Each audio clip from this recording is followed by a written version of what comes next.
Isipin mo ito. Pumasok ka sa isang kwarto at kahit hindi ka magsalita, lahat ng mata ay nakatutok sa iyo. Hindi lang ikaw napansin, ramdam nila ang iyong presensya. Maaalala ka nila matagal matapos kang umalis. Hindi dahil ikaw ang pinakamalakas, magsalita o gumawa ng ingay, kundi dahil sa isang bagay na mas malakas.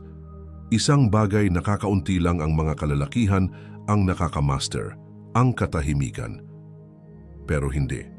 Ang katahimikan lang ay hindi sapat. Mayroong isang estratehiya na mas mataas pa, isang estratehiya na matagal nang itinatago, binabaliwala at minamaliit ng mga tao sa loob ng maraming siglo. Ngayon, hindi ko lang ito ibubunyag sa iyo. Ibibigay ko ito sa iyo. Panahon na para tumigil sa pagiging hindi nakikita at magsimula sa pagiging hindi malilimutan. Manatili ka sa akin hanggang sa dulo dahil ang estratehiyang ito ang magpapabago ng lahat. Pero bago tayo magsimula, magkomento sa ibaba. Handa na akong masterin ang presensya. Simulan natin ang pagbabagong ito ng magkasama. Ang mga kalalakihan ngayon ay nahihirapan sa mga paraang halata at hindi halata. Nararamdaman mo ba ito? Ang agwat, ang pagkabigo. Yung pakiramdam na anuman ang gawin mo, hindi pa rin sapat. Sinasabihan kang manahimik, magpakumbaba, huwag gumalaw ng masyado. Pero kamusta naman ang ganung pamamaraan? Sa iyong mga relasyon, sa iyong karera, sa kung paano ka tinitingnan ng mundo. Ang katahimikan ay nag-iwan sa iyo na hindi nakikita, hindi naririnig, at hindi nauunawaan. Masakit, hindi ba? Nakikita mong umuusad ang iba habang iniisip mo, ano kaya ang kulang sa akin? Pero, heto ang katotohanan, hindi ka tulad ng karamihan sa mga kalalakihan. Narito ka dahil alam mong may higit pa. Ramdam mo ito sa kailaliman ng iyong tiyan. Isang potensyal, isang kapangyarihan. Isang apoy na naghihintay na mailabas. At ngayon, sisindihan natin ang apoy na iyon. Hindi ito tungkol lang sa pagiging tahimik o kalmado. Napaka-basic niyan. Iyan ang sinasabi sa lahat. Ang ibabahagi ko sa iyo ay para sa mga kalalakihang handang pumasok sa isang liga na para lang sa kanila, mga kalalakihang sawa, nang mabigyan ng hindi pansin, maiwasan at maliitin. Ito ay tungkol sa pagkakaroon ng respeto, ang maghari sa kwarto at mag-iwan ng marka na hindi matitinag, kaya't ang mga tao ay hindi titigil sa pag-iisip tungkol sa iyo. Ang katahimikan lamang ay hindi ka dadalhin doon, pero ang estratehiyang ibabahagi ko sa iyo ay dadalhin ka roon.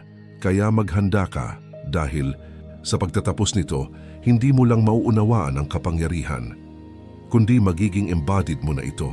Numero 1. Ang kapangyarihan ng katahimikan. Ang katahimikan ay ang pinagmulan ng lakas. Dito nagsisimula ang kontrol at dito sumisibol ang sariling pagmaster. Ang mundo ay puno ng ingay, walang katapusang chismis, mga salitang walang kabuluhan at desperasyang naghahanap ng pansin. Pero ang katahimikan ay hindi lang kawalan ng ingay, ito ay isang deklarasyon. Sinasabi nito, hindi ko kailangan ipaliwanag ang sarili ko sa iyo. Ang aking presensya ay mas malakas pa kaysa sa iyong mga salita. Pero heto ang mas malalim na katotohanan tungkol sa katahimikan. Hindi lang ito tungkol sa kung anong iyong pinipigilan. Ito ay tungkol sa kung anong nararamdaman ng iba sa pagkawala nito. Pinipilit ng katahimikan na magmukhang inward ang mga tao upang harapin nila ang kanilang sariling mga pag-iisip, takot at insecurities. Ito ay isang salamin na nagbabalik ng kanilang mga kahinaan habang pinapalakas ang iyong lakas. Kaya't natatakot ang mga mahihinang tao sa katahimikan. Hindi nila kayang tiisin ito dahil pinaparamdam nito sa kanila ang pagiging hubad. Isipin mo ito. Ikaw ay nasa kalagitnaan ng isang pagtatalo. Tumataas ang kanilang boses, ang kanilang mga salita ay tumatalim at naghihintay sila ng iyong reaksyon. Pero hindi mo ito ibinibigay. Ipinagpapatuloy mo ang iyong titig. Nakatayo ka ng matatag. Hayaan mong ang kanilang mga salita ay malunod sa kawalan ng iyong katahimikan. Alam mo ba kung ano ang mangyayari pagkatapos? Matitigil sila. Magkakaroon ng crack sa kanilang kumpiyansa. Magsisimula silang magtaka sa kanilang mga sarili. At sa sandaling iyon, ikaw ay nagtagumpay. Hindi sa pamamagitan ng pagsigaw, kundi sa pamamagitan ng hindi pagsasabi ng anuman. Ito ang kapangyarihan ng katahimikan. Hindi ito passive, ito ay aktibo, may layunin. Isa itong sandata na nag-aalis ng kalaban ng hindi umaatake. Isang kuta na nagpoprotekta ng walang mga pader. Pero ang katahimikan ay hindi lang tungkol sa pagkapanalo sa mga argumento. Ito ay tungkol sa paggawa ng espasyo, espasyo para sa kalinawan, espasyo para sa kontrol, at espasyo para sa kapangyarihan. Isipin mo ang pinakamalalaking leader, ang pinakamaimpluwensyang mga tao sa kasaysayan. Sila ba ang mga palaging nagsasalita, laging nag-e-explain? Hindi. Sila ang mga tao na mas kaunti ang salita at mas marami ang ibig sabihin. Ang kanilang katahimikan ay hindi kakulangan sa mga salita, ito ay ang presensya ng layunin. Kapag nagsalita, sila nakikinig ang mundo, at kapag hindi sila nagsalita, nagtataka ang mundo. Iyon ang klase ng katahimikan na kailangan mong masterin, hindi ang katahimikan ng pag-iwas, kundi ang katahimikan ng dominasyon. Sa mga relasyon, ang katahimikan ay maaring maging iyong pinakamalaking kaalyado. Karamihan sa mga tao ay nag-aaway upang marinig, upang magpahayag ng punto, upang manalo. Pero sa sandaling mag-argumento ka, talo ka na. Ang mga argumento ay isang labanan ng mga ego, at ang katahimikan ay tinatanggal ka sa laban na iyon. Kapag mananatili kang tahimik, tinatanggihan mo ang kanilang kasiyahan sa reaksyon. Inaagaw mo sa kanila ang kanilang kapangyarihan. Hindi nila maipagpatuloy kung hindi ka makikialam. Sinasabi ng katahimikan, nasa taas ako nito, hindi ko kailangan magpaliwanag sa iyo. At ganito ka nananalo, hindi sa pakikipaglaban, kundi sa pagtanggi na makipaglaban. Pero ang katahimikan ay may mas malalim pang kapangyarihan. Pinipilit nitong mag-reflect sila. Kapag hindi ka nagbigay ng reaksyon, naiwan silang mag-isa kasama ang kanilang mga salita. Magsisimula silang i-replay ang argument sa kanilang isipan, tinatanong ang kanilang mga aksyon, ang kanilang mga layunin. Magsisimula silang magtaka, lumampas ba ako, mali ba ako? Pinipilit ng iyong katahimikan na harapin nila ang kanilang mga sarili. At yan ang laban na hindi sila handa para sa ang katahimikan ay gumagana rin sa mga paraang malalim sa sikolohiya. Ang mga tao ay sanay na punan ng mga puwang, iwasan ang hindi komportabling pakiramdam. Ang katahimikan ay lumilikha ng isang puwang na napakalalim, napakabigat, kaya't hindi nila kayang iwasan ito. Kapag nanatili kang tahimik sa isang pag-uusap, sa isang negosasyon, sa isang sandali ng tensyon, ang ibang tao ay nakaramdam ng pangangailangang magsalita at sa kanilang desperasyon na punan ang katahimikan, ipinapakita nila ang kanilang mga sarili, ang kanilang insecurities, ang kanilang mga layunin, ang kanilang mga kahinaan, lahat ito ay lumalabas. At ikaw sa iyong katahimikan ang nagiging kontrolado. Isipin mo ang modernong mundo sa isang sandali. Ito ay maingay, magulo, walang tigil. Lahat ay sumisigaw para sa pansin. Sa social media, sa mga relasyon, sa buhay. Akala nila, kapag malakas, sila sumigaw, maririnig sila. Pero ikaw iba ka, hindi ka sumisigaw, hindi ka humihingi ng pansin. Ikaw ang kumokontrol nito, hindi sa mga salita, kundi sa iyong presensya. Ang katahimikan ang nagtatangi sa iyo mula sa ingay. Ito ang nagpapalabas sa iyo sa isang mundo ng desperadong mga boses. At kapag master mo ito, ikaw ay magiging hindi malilimutan. Pero ang katahimikan ay higit pa sa isang kasangkapan para sa kapangyarihan. Ito ay isang kasangkapan para sa sariling pagmaster. Kapag nanatili kang tahimik, hindi mo lang kinokontrol ang sitwasyon, kinokontrol mo ang iyong sarili. Tinuturuan mo ang iyong isipan na labanan ang pagnanais na mag-react upang umangat sa iyong mga emosyon at pumili ng kapangyarihan kaysa sa impulsibo. At dito, kaibigan, nakasalalay ang tunay na lakas. Dahil sa huli, hindi ito tungkol sa pagpapatahimik sa kanila. Ito ay tungkol sa pagpapatahimik sa iyong sarili at gayunpaman may mga limitasyon ang katahimikan. Hindi ito sapat na mag-isa. Ang katahimikan ay ang spark, pero ang presensya ang nagpapaliyab ng apoy. Ang katahimikan ay lumilikha ng espasyo, pero ang presensya ang nagpapuno nito. At dito, maraming tao ang nagkakamali. Akala nila ang katahimikan ay ang katapusan. Akala nila ang pagiging tahimik ay sapat na para manalo, pero ang katahimikan na walang presensya ay walang laman. Ito ay passive, ito ay madaling kalimutan, at hindi ka narito upang makalimutan. Narito ka upang maalala, upang mag-iwan ng marka, upang pumasok sa isang kwarto at magpatagilid ang lahat ng ulo. Hindi dahil ikaw ay malakas, kundi dahil ang iyong enerhiya ay hindi maipaliwanag. Ang katahimikan ay hindi kayang gawin ito mag-isa. Kailangan nito ang presensya, at ang presensya ang nagpapalakas sa katahimikan mula sa isang kasangkapan tungo sa isang sandata, mula sa isang depensa tungo sa isang opensiba. Ang presensya ang nagpapalakas sa iyong katahimikan kaysa sa kanilang mga salita. Pero bago tayo magtungo sa presensya, kailangan mong masterin ang sining ng malaytao na katahimikan. Hindi ito ang katahimikan ng pag-iwas, pagkahinto o takot. Ito ang katahimikan ng layunin, ng intensyon, ng lakas. Kapag pinili mong manahimik, ito ay isang pagpapasya, hindi isang default, hindi isang pag-urong. Dapat ito ay isang pahayag, isang deklarasyon, at bawat sandali ng iyong katahimikan ay dapat maglabas ng kapangyarihan. Sa susunod na ikaw ay nasa isang argumento, isang negosasyon, o anumang sitwasyon na mataas ang emosyon, huwag lang basta manahimik. Angkinin mo ang iyong katahimikan. Gawin itong may layunin. Gawin itong makapangyarihan. Ipinagpatuloy ang titig, tumayo ng matangkad. Hayaan mong magsalita ang iyong katahimikan para sa iyo. Hayaan itong sabihin, hindi ko kailangan magpaliwanag sa iyo. Hindi ko kailangan magpaliwanag sa sarili ko. Ang aking presensya ay sapat. At pagkatapos, ay panoorin ang pagbabalanse habang sila ay bumabagsak sa ilalim ng bigat ng kanilang sariling mga salita, habang ang iyong katahimikan ay nagiging pinakamalakas na tinig sa kwarto. Numero 2, ang mga limitasyon ng katahimikan. Ang katahimikan ay hindi ang tagapagligtas na akala mo. Oo, malakas ito. Oo, maaari nitong gawing magtaka ang mga tao kahit igalang kanila.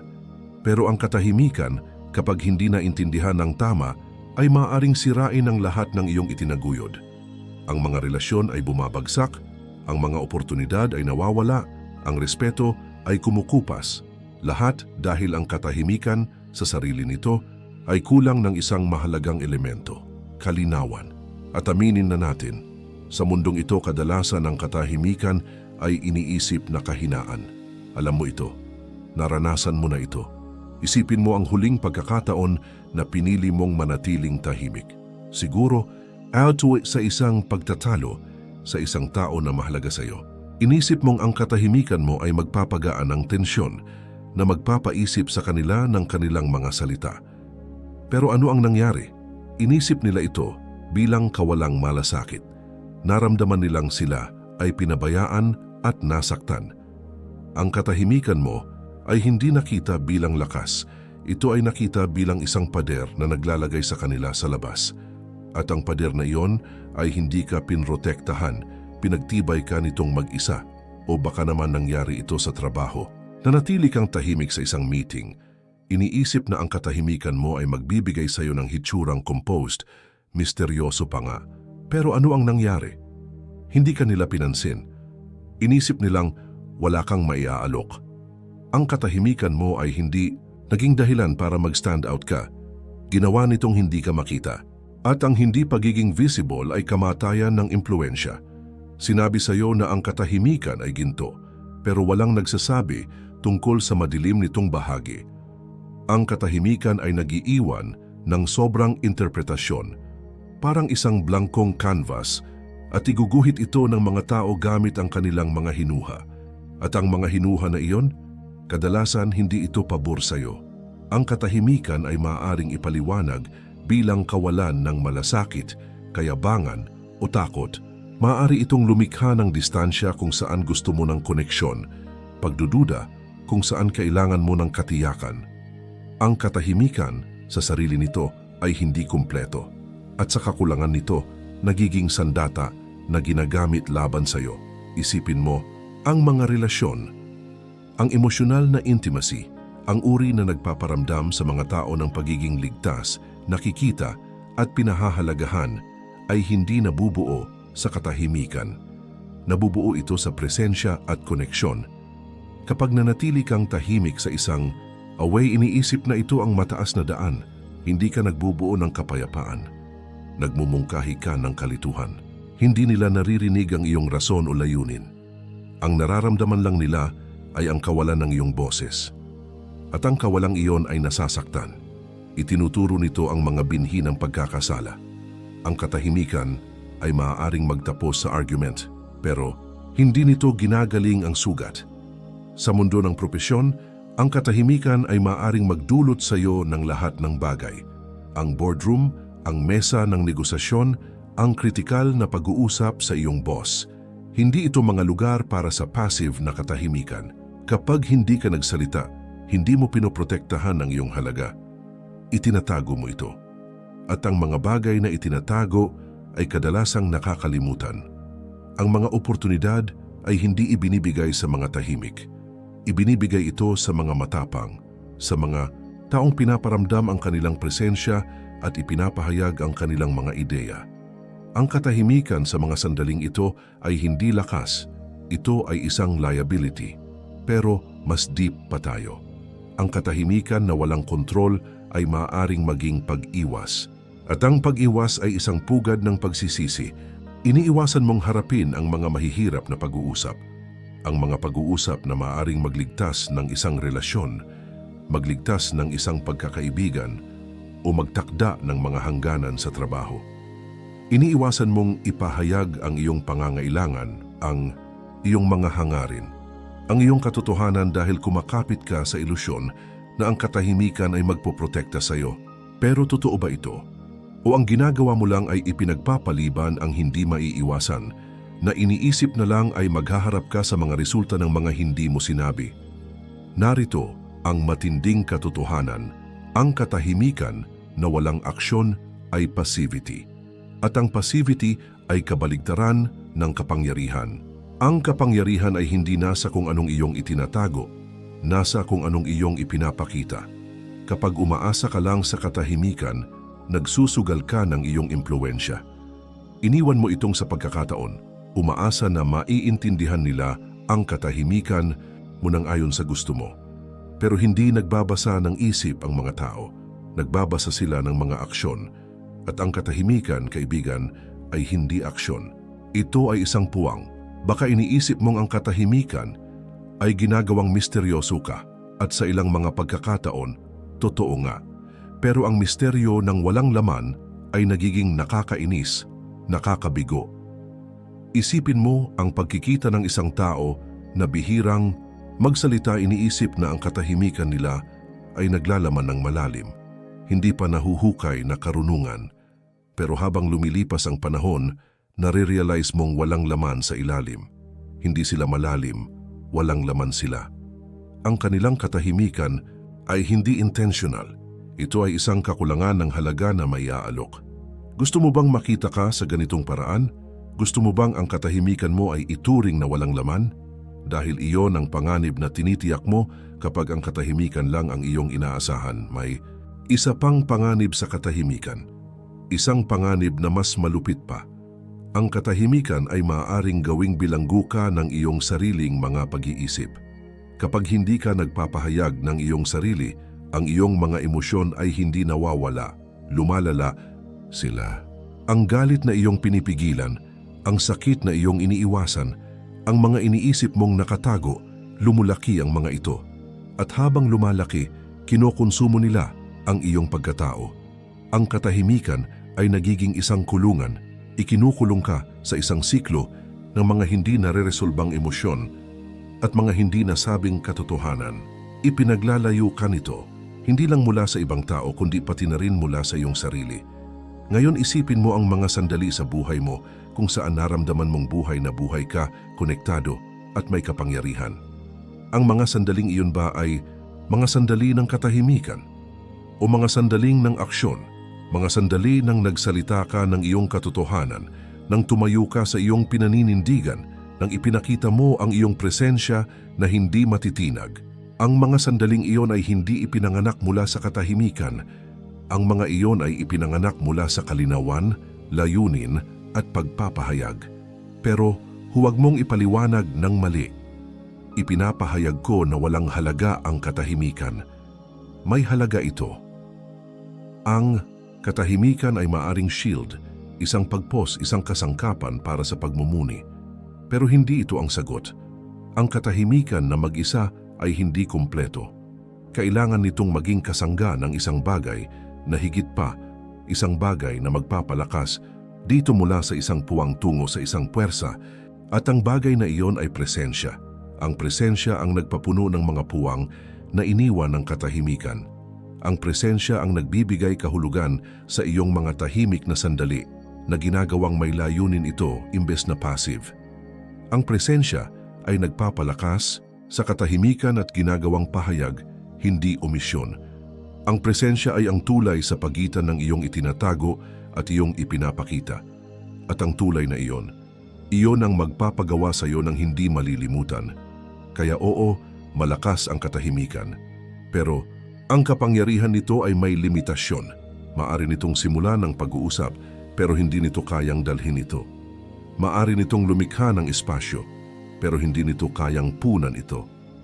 Maari nitong gawing magtaka sila, pero hindi nito kayang gawing malinaw ito sa kanila. Ang katahimikan, mag-isa ay hindi sapat. At kung umaasa ka dito, umaasang ito ang magliligtas sa iyo, magpapataas sa iyo, o magdidikta sa iyo, oras na para baguhin ang iyong estratehiya. Dahil ang katahimikan lang ay hindi kailanman gagawa sa iyo ng tunay na kapangyarihan.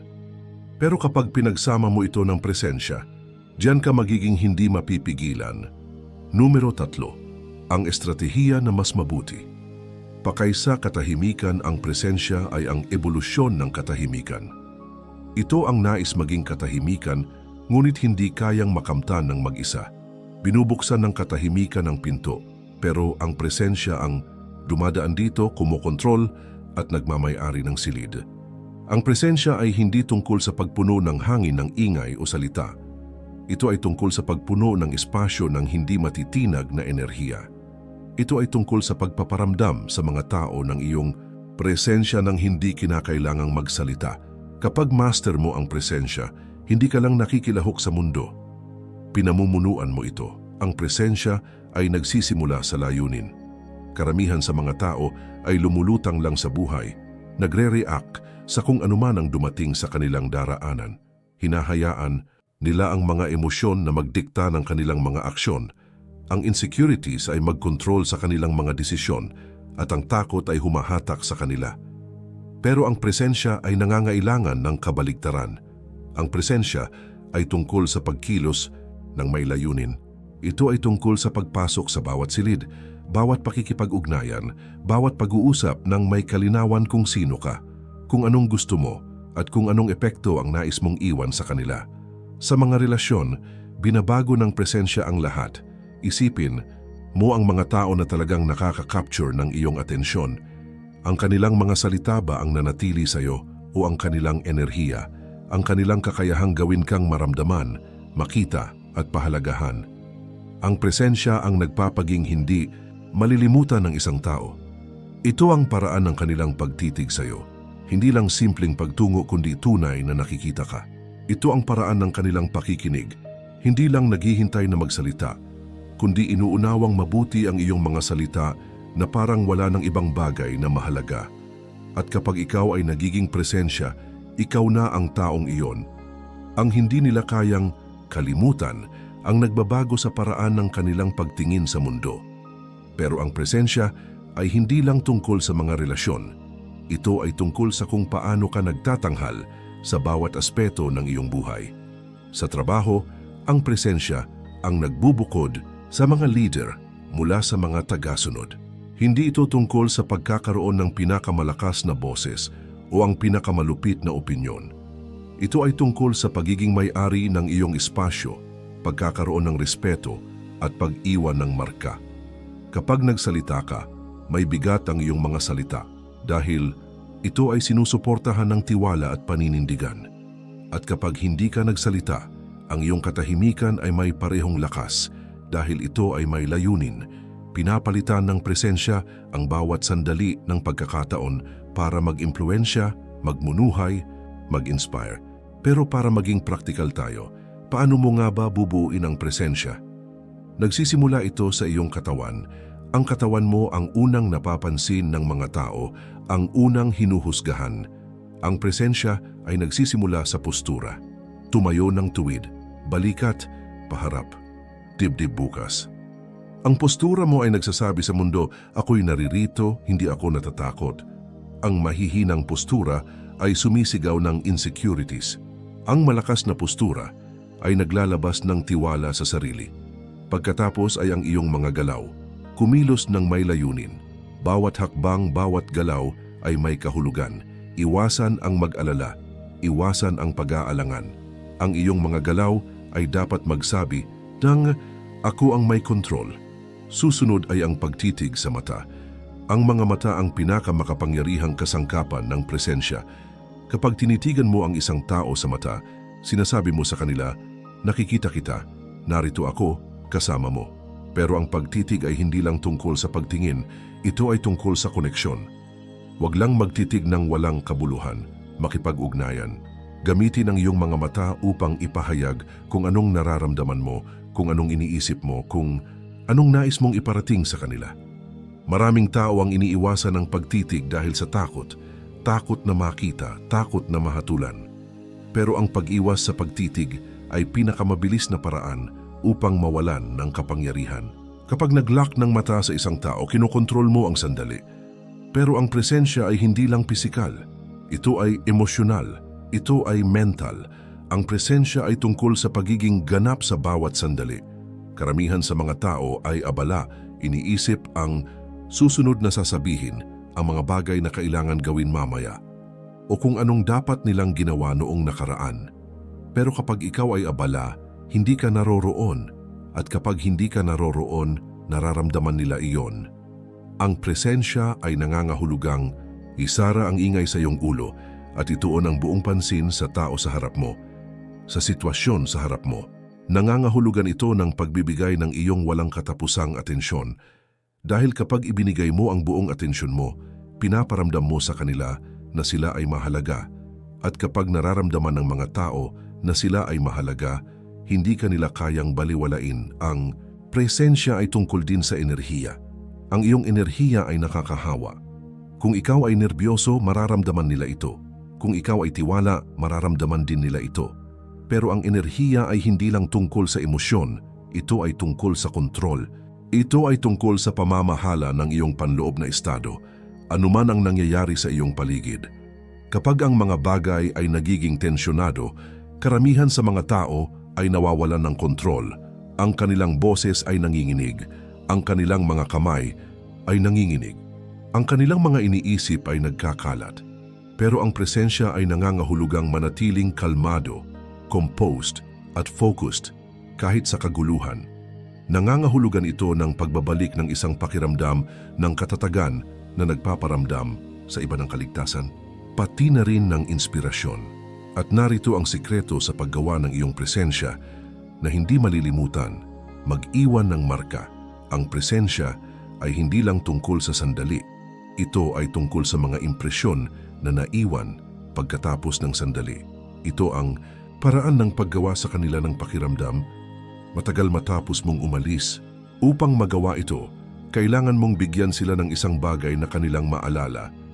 Isang insight, isang koneksyon, isang pakiramdam. Sa bawat pakikipag-ugnayan, itanong mo sa iyong sarili, anong nais kong matutunan nila mula sa aking pakikipag-ugnayan? Pagkatapos ay gawin ito. Ang presensya ay hindi isang regalong ipinamamahagi sa mundo. Ito ay isang regalong ibinibigay sa iyong sarili. Ito ang estratehiya na mas mabuti kaysa sa katahimikan. Hindi ito tungkol sa pag-alis sa background. Ito ay tungkol sa pagsulpot sa unahan at pag-angkin ng iyong espasyo. Ito ay tungkol sa pagpapakita sa mundo kung sino ka, hindi sa pamamagitan ng iyong mga salita, kundi sa pamamagitan ng iyong pagkatao. Pinapalakas ng presensya ang katahimikan, ginagawang puwersa, ginagawang sandata, ginagawang legasiya. At kapag mastered mo ito, hindi lang ang paraan ng kanilang pagtingin sa iyo ang magbabago. Ang paraan ng iyong pananaw sa iyong sarili ay magbabago. Numero 4. Mga praktikal na aplikasyon ng presensya ay hindi isang theoretical na konsepto. Hindi ito isang abstraktong ideya na para lamang sa mga pilosopo o mga guro ng self-help. Ang presensya ay aksyon. Ang presensya ay pagsasanay. Ito ang pagkakaiba sa pagitan ng pamumuhay ng iyong buhay at pamumuno dito. Kung nakarating ka na dito, tiyak na iintindihan mo na ang katahimikan lamang ay hindi sapat. Nalaman mo na ang presensya ang pinakamakapangyarihang sandata at ngayon, oras na para gamitin ito. Oras na para itigil ang pag-iisip tungkol sa presensya at magsimulang buhayin ito. Magsimula sa iyong mga relasyon. Isipin mo ang huling pagkakataon na talagang nakinig sa iyo ang isang tao. Hindi lang basta narinig ang iyong mga salita, kundi tinanggap ito. Pinaramdam sa iyo nito na may halaga ka, na ang iyong boses ay may timbang. Iyon ang kapangyarihan ng pagiging naroroon. Kapag ikaw ay naroroon ng buo ang atensyon, nakakalikha ka ng isang bihirang bagay, koneksyon. Ngunit hindi automatikong nangyayari ang koneksyon. Nangangailangan ito ng pagsusumikap. Kapag nagsalita ang iyong kapareha, huwag lang magtango at maghintay ng pagkakataon upang sumagot. Itigil ang lahat ng iba pa. Ilagay ang iyong telepono, patayin ang TV at tumingin sa mata nila. Makinig ng mabuti. Hayaan mong tumagos ang kanilang mga salita, tumugon ng maingat, hindi ng padalos-dalos. Ang presensya ay hindi lang tungkol sa pagiging naroroon sa silid. Ito ay tungkol sa pagiging naroroon sa sandali. Sa mga argumento, binabago ng presensya ang lahat. Karamihan sa mga tao ay nakikipagtalo para manalo. Itataas nila ang boses, magtataas ng akusasyon at magsisigawan upang mangibabaw. Ngunit iyon ay hindi kapangyarihan, iyon ay insecurities. Binabaligtad ng presensya ang script. Kapag tumataas ang emosyon, manatiling kalmado. Kontrolin ang tono ng boses. Huwag magmadali na ipagtanggol ang iyong sarili o umatake. Huminto. Hayaan mong ang iyong katahimikan ay magkaroon ng bigat, magsalita ng maingat at may layunin.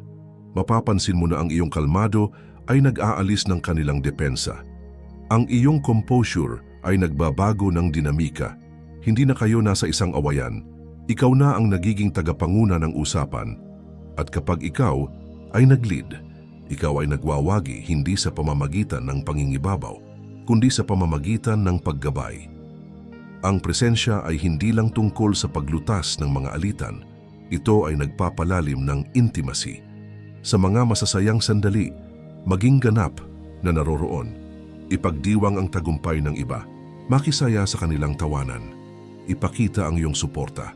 At sa mga masakit na sandali, huwag magmadali upang ayusin ang mga bagay. Maging naroroon lang.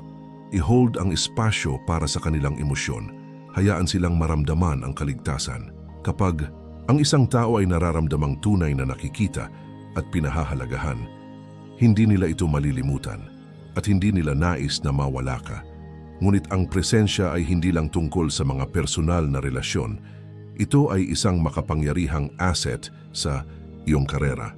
Sa lugar ng trabaho, ang presensya ay ginagawang hindi malilimutan. Huwag maglaho sa likod ng mga tao sa mga pulong. Angkinin ang iyong espasyo. Umupo ng tuwid, magtama ng mata, makilahok ng buo. Magsalita ng malinaw at may kumpiyansa.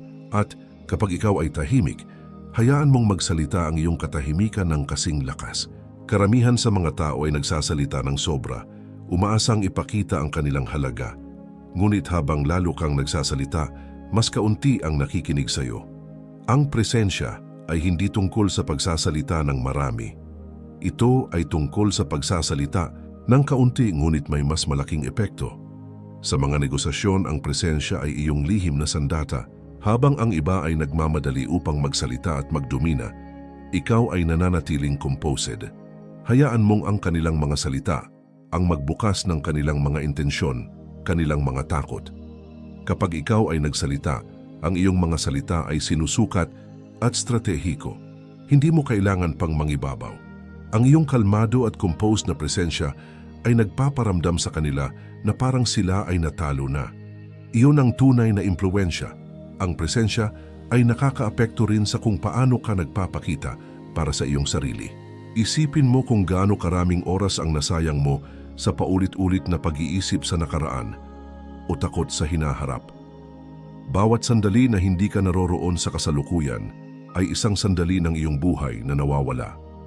Ang presensya ay nangangailangan sa iyo na itigil ang pagtakas, itigil ang paghabol, itigil ang takot, maging narito ngayon. Ramdamin ang lupa sa ilalim ng iyong mga paa, pakinggan ang iyong paghinga, tumingin sa paligid, hindi ng may takot, kundi ng may kalinawan. Ang buhay ay nangyayari ngayon, hindi kahapon, hindi bukas. Upang buuin ang presensya magsimula sa iyong mga habits, hindi ito isang bagay na i-on mo lang kapag kailangan. Ito ay isang kalamnan na binubuo araw-araw. Magsimula sa iyong morning routine. Huwag simula ng araw mo sa pag-scroll sa iyong telepono.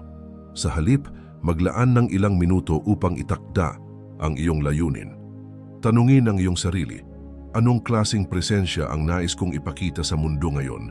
Dalhin ang layuning iyon sa bawat hakbang. Mag-practice ng mindfulness.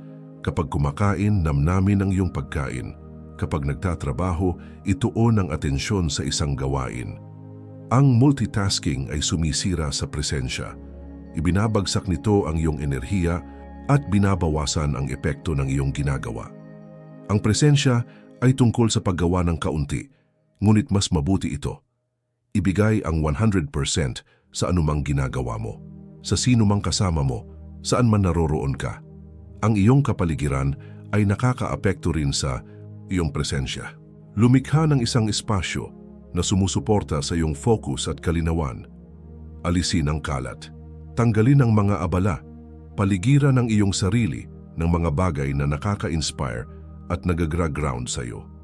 Dapat ang iyong kapaligiran ay nagpapataas ng hayong presensya, hindi nagpapababa. Ang pamamahala ng iyong enerhiya ay kasing halaga. Hindi ka makakapagbigay ng iyong presensya sa iba kung ikaw ay nauubos. Alagaan ang iyong katawan. Gamitin ito, pakainin ito, ipahinga ito. Alagaan ang iyong isipan. Punan ito ng kaalaman, karunungan at katahimikan. Alagaan ang iyong espiritu. Kumonekta sa mga bagay na nagbibigay kahulugan at nagpaparamdam sa iyong buhay. Narito ang katotohanan tungkol sa presensya. Hindi ito madali. Nangangailangan ito ng disiplina at tapang. Hinihiling nitong ikaw ay naroroon, kahit na ito ay hindi komportable o maginhawa. Ang presensya ay nangangahulugang iiwan mo ang mga dahilan para hindi magpakita. Nangangahulugan ito ng pagiging tapat, pagiging nakikita, pagiging totoo. Hindi ito para sa mga mahihinang loob. Ngunit kapag niyakap mo ito, babaguhin nito ang iyong buhay. Ang presensya ay kapangyarihan. Ang presensya ay impluwensya. Ang presensya ay kalayaan.